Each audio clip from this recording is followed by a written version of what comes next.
Y es que estamos en verano y llega la época de carreras que son muy tradicionales, que son en muchos casos poco multitudinarias, pero son muy especiales y cuentan con muchísima historia. Por eso nos hacía ilusión que hoy Recaredo Agulló pues, nos hable de esa tradición que tenemos en las carreras y en esta época del año.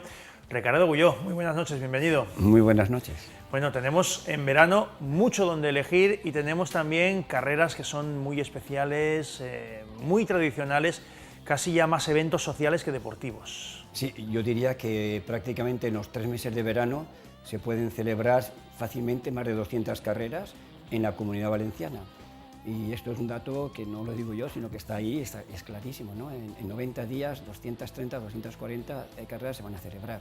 Algunas de ellas, curiosamente, y por ignorancia, ¿verdad?, o porque no hemos tenido tiempo para hablar de ellas o conocerlas, pues se iniciaron su singladura a mediados del siglo XIX. De hecho, en los libros que has publicado relacionados con la historia de las carreras populares, ya citas al menos 3, después hasta incluso descubriste otras localidades que en el siglo XIX organizaban carreras. Sí, y casi siempre estaban relacionadas con el santo patrón de la ciudad o del pueblo donde tenían lugar.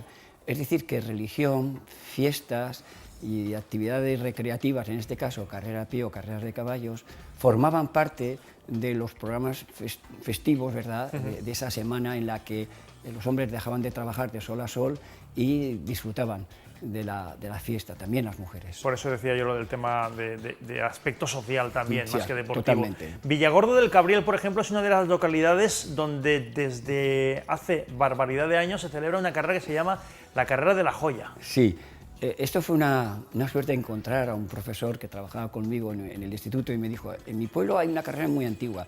Entonces me puse a investigar, claro está, en Villargordo, hablé con las personas de allí y bueno, pues entonces hay documentos que ya señalan que hacia 1860-70, en esa década, empezaron a celebrar la joya.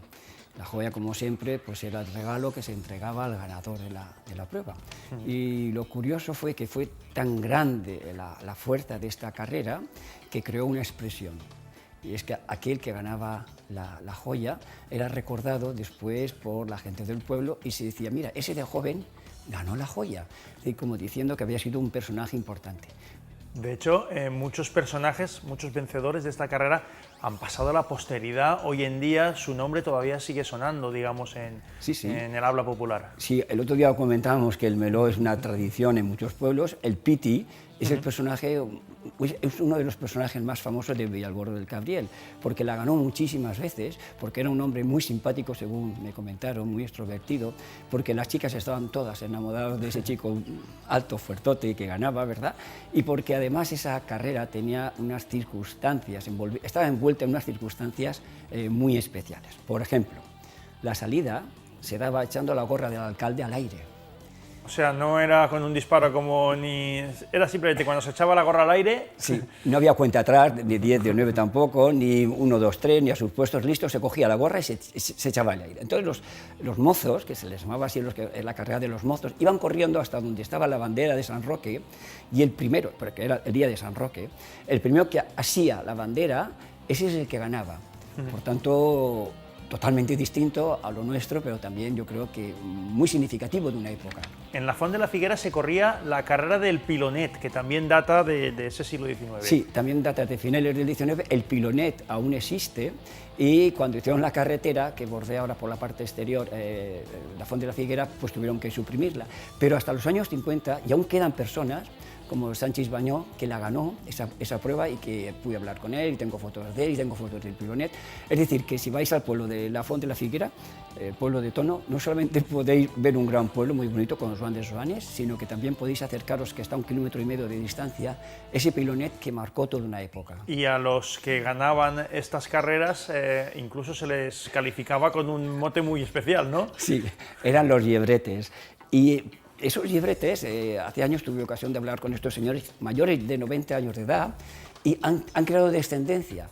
Un tal Cambra, que es un gran corredor, que aún vive, que tiene unos 60, 70 años, con el que a veces hemos corrido juntos, aún está en las carreras y es nieto de aquellos llebretes. Por tanto, fíjate, siglo XIX, siglo XX, siglo XXI, la Font de la Figuera. Estamos repasando algunas de las localidades que tenían carrera en el siglo XIX. Sot de Xera también tenía una carrera con un recorrido muy peculiar. Sí, y además te diré que esa carrera, la de Sot de Xera, la ha ganado Jorge Juan Sempere.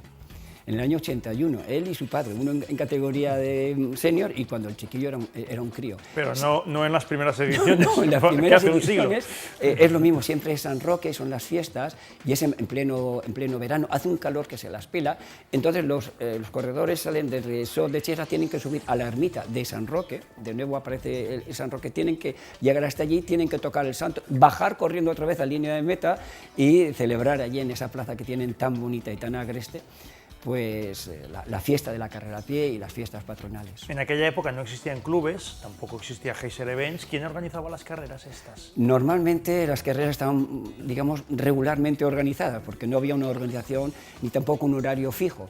Se sabía que iba a ser por las mañanas, pero si te decían a las 10 podía ser a las 11 de la mañana, normalmente después de misa solían ser las carreras, porque estaba todo reglamentado, regido, ¿verdad?, por las fiestas, como era natural. Solía estar el alcalde presente, solían estar las resinas de las fiestas también, la reina de las fiestas, estaba la banda de música, estaba siempre la dulzaina y el tabalet. Siempre, mientras duraba la carrera, en Villalgordo del Cabriel, en la Font de la Figuera, en Sot de Xera, estaban estos dos instrumentos que eran los símbolos de la alegría. Ricardo Gullo, gracias una vez más por venir a contarnos historias de nuestro pasado, del atletismo popular valenciano. La semana que viene, aprovechando que ya tenemos en marcha el Tour de Francia, quiero que me hables de una carrera que nació precisamente inspirándose en el Tour de Francia, una carrera con mayúsculas, ¿no? Sí, y que además a los atletas que participaron les llamaron Tours.